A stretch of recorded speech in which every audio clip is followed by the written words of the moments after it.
صرف جھوٹ بولنے سے شفافیت نہیں ہوتی، صرف یہاں پہ دن رات تواتر کے ساتھ جھوٹ بولنا یہ پتہ نہیں ان لوگوں نے اپنا شیوا بنا لیا ہے. لیکن ہمارا شیوا، ہم تو جواب بھی نہیں دیتے، ہم تو گندگی کا جواب بھی نہیں دیتے، ہم تو بد تہذیبی کا جواب نہیں دیتے، بدتمیزی کا جواب ہی نہیں دیتے. ہم تو بالکل سچ بولتے ہیں اپنی قوم کے ساتھ، ہم جھوٹ نہیں کبھی بولتے.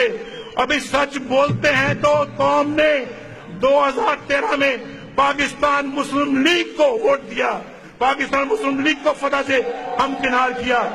آپ کے پاس مشکل سے 25 سیٹیں آئی تھیں، مسلم لیگ کو اللہ کے فضل و کرم سے 150 سیٹیں ملی تھیں، اور پھر کہتے ہو دھاندلی ہوئی ہے. دھاندلی کہاں 25 کہاں 150،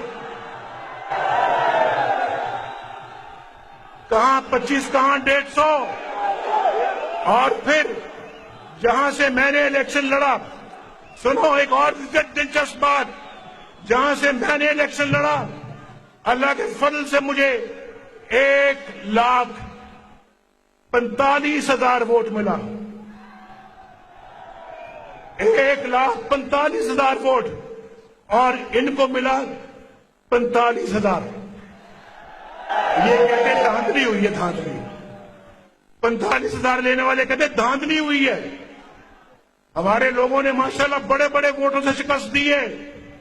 اور جو آپ نے دھرنے میں جو پاکستان کو نقصان پہنچایا ہے، جو آپ نے پاکستان کو پیچھے رکھنے کی کوشش کی ہے، جو بدتمیزی کا سبق سکھا رہے ہیں نئی قوت کو، جو بد تہذیبی کا سبق سکھا رہے ہیں، اس کی سزا یہ قوم 2018 کے الیکشن میں پھر آپ کو دے گی.